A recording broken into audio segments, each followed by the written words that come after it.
Hi friends, welcome to Joe Kitchen. இன்னைக்கு நம்ம கிச்சன்ல ஒரு typical restaurant style mushroom masala எப்படி செய்யறதுன்னு பார்க்கலாம். இது ரொம்ப ஹெவியாகவும் இருக்காது, நல்ல லைட்டாக ரொம்ப டேஸ்டியாக நல்ல ரிச் க்ரீமி ஸ்டைல்லையும் இருக்கும். வாங்க இது ரெசிபி எப்படி செய்யறதுன்னு பார்க்கலாம். இதுக்கு வந்து ஒரு பேஸ் கிரேவிக்கு ஃபஸ்ட்டு ரெடி பண்ணுறோம்.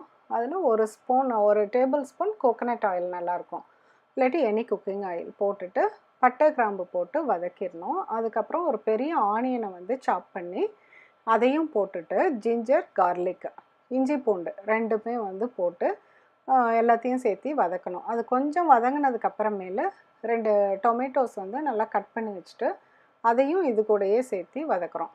இதுக்கு வேறு எந்த ரொம்ப மசாலா அதெல்லாம் போட வேண்டாம். இப்போ ஒரு 10 to 12 கேஷ்யூஸ் வந்து அதுக்குள்ளார முந்திரி வந்து போட்டுட்டு அதுக்குள்ளாரையே பெரட்டி ஆற வச்சிடறோம். இப்போ அது ஆறட்டும். ஆறுற வரைக்கும் நம்ம இந்த மஷ்ரூம் வந்து எப்படி க்ளீன் பண்ணுறதுன்னு பார்க்கலாம். யூஸ்வலாக மஷ்ரூமை வந்து தண்ணியில் போட்டு பண்ணிங்கன்னா ஒரு மாதிரி ஸ்பாஞ்சியாக ஆயிரும், தண்ணி உறிஞ்சி.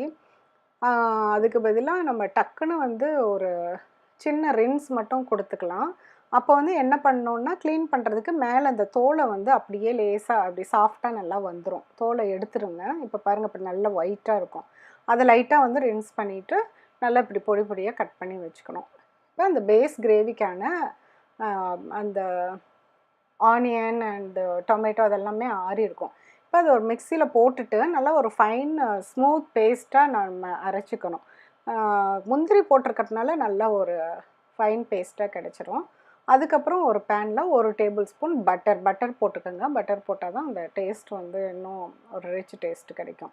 இப்போ அந்த அரைச்சி வச்சுருக்க அந்த பேஸ் கிரேவி மசாலாவை அதில் போட்டுட்டு வேறு எதுவும் தாளிக்க வேண்டாம். அதில் போட்டுட்டு ஒரு 1/2 டீஸ்பூன் மஞ்சத்தூள், அப்புறம் 2 டீஸ்பூன் சில்லி பவுடர் போட்டுக்கலாம். 2.5 டீஸ்பூன் வந்து கொத்தமல்லி பவுடர், 1 டீஸ்பூன் சீரக பவுடர். கரம் மசாலா போடாதீங்க. இதுக்கு வந்து கரம் மசாலா தேவையில்லை இந்த கிரேவிக்கு. அப்புறம் தேவையான அளவு உப்பு வந்து போட்டுக்கோங்க. இதை போட்டுட்டு அந்த மசாலா வந்து நல்லா ஒரு பெரட்டணும். அதாவது ஃபுல்லாக அந்த பவுடர்லாம் கலக்கிற மாதிரி நல்லா கலக்கி விடணும். தண்ணி இப்போதைக்கு ஊற்ற வேண்டாம். இது ஃபுல்லாக மிக்ஸ் ஆனதுக்கப்புறமேல நம்ம வந்து இதுக்குள்ளார கட் பண்ணி வச்சுருக்க அந்த மஷ்ரூம் எல்லாம் வந்து போடுறோம். மஷ்ரூம் எல்லாம் போட்டதுக்கப்புறம் இது ஒரு 200 கிராம் மஷ்ரூம் போட்டிருக்கேன். இப்போ ரொம்ப இந்த பட்டன் மஷ்ரூம் வந்து ரொம்ப ஷ்ரிங்க் ஆகாது, பட் கொஞ்சம் வந்து ஷ்ரிங்க் ஆயிரும். இதை போட்டுட்டு தண்ணி ஊற்றுறதுக்கு முன்னாடி கொஞ்சம் நல்லா மசாலா வந்து அதில் மிக்ஸ் ஆகிற மாதிரி பெரட்டி விட்டுறணும். அதுக்கப்புறமேலு கொஞ்சம் அந்த மிக்சியை வாஷ் பண்ணிவிட்டு அதில் இருக்க தண்ணியை ஊற்றினா போதும். எவ்வளோ அளவுக்கு நம்மளுக்கு திக்னஸ் வேணுமோ அவ்வளோ தண்ணி ஊற்றிக்கலாம். இது வந்து அந்த முந்திரி போட்டு அரைச்சிருக்கிறதுனால கொஞ்சம் திக்கு கிரேவியாக வந்து வச்சுக்கலாம். லைட்டாக தொட்டுக்கிட்டாலே போதும். இப்போ நான் வந்து கொஞ்சம் ரொம்ப திக்காக வந்து நான் போடலை, கொஞ்சம் ஓரளவுக்கு தின்னாக தான் அந்த கிரேவியை வச்சுருக்கேன். அதுக்கப்புறமேலு அந்த மில்க் க்ரீம், குக்கிங் க்ரீம் வந்து போட்டுக்கோங்க.